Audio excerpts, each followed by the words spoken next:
Ethan Hale, a billionaire CEO who never overslept, froze when he opened his front door. There, on his pristine marble steps, was a tiny baby girl. Beside her, a crumpled note with handwriting he hadn't seen in 2 years. "You promised to protect us. Don't break it." For a moment, Ethan forgot how to breathe. Only one person could have written that note. Lila, the woman he once loved, the woman who disappeared without a trace, the woman who apparently took a secret with her as daughter.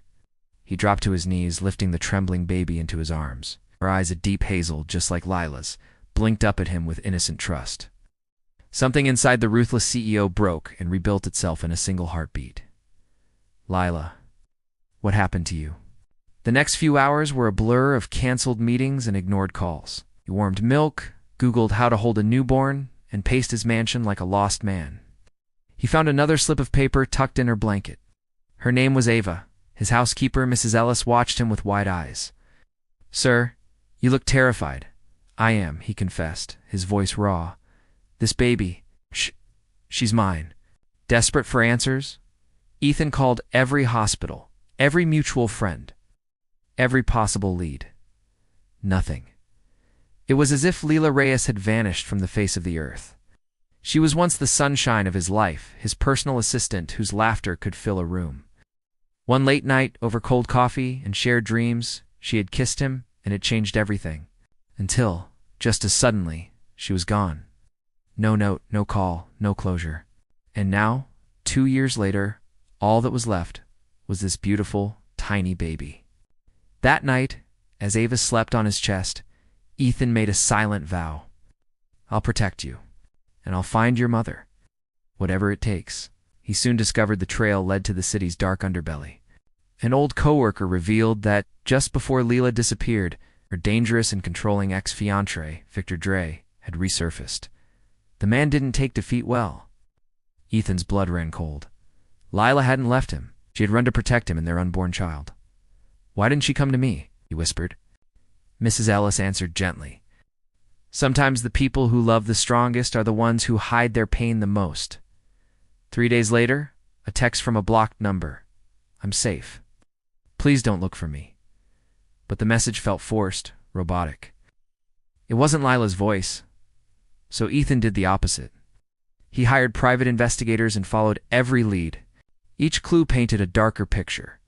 Lila was being controlled, trapped, and she had left Ava because she believed Ethan was the only one strong enough to keep their daughter safe. A breakthrough came 2 weeks later from a florist who recognized Lila's picture. "She comes in sometimes," the woman said. "Always looking tired, scared, but she buys daisies. Says they make her daughter happy." Ethan's heart twisted. A location. Finally, he found her in a small, run-down apartment. She was huddled on the floor, looking like a ghost of the woman he remembered. "Lila," he breathed, her head snapped up, her eyes a storm of shock, fear, and relief.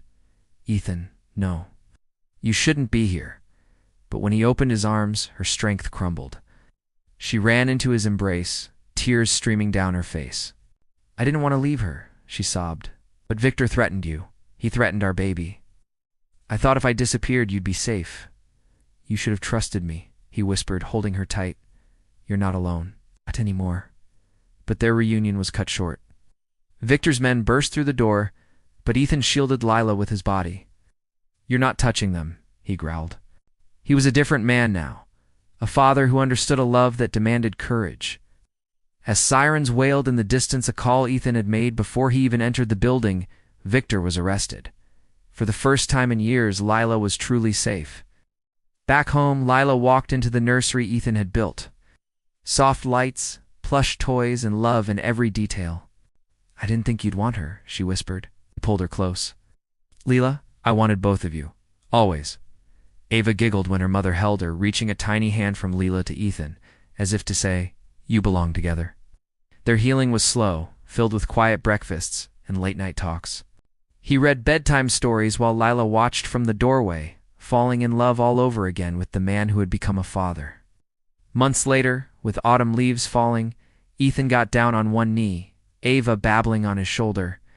"Lila Reyes, you once asked me what I wanted most. I didn't know then, but I do now." I want home, and home is you and Ava. Come back to me. Forever this time. With tears of joy, she whispered the only answer her heart had ever known. Yes. This wasn't just a story about a baby left at a door. It was about a promise broken by fear and rebuilt with a love so powerful it could conquer anything. Thank you for watching, and don't forget to subscribe for more stories that will touch your heart.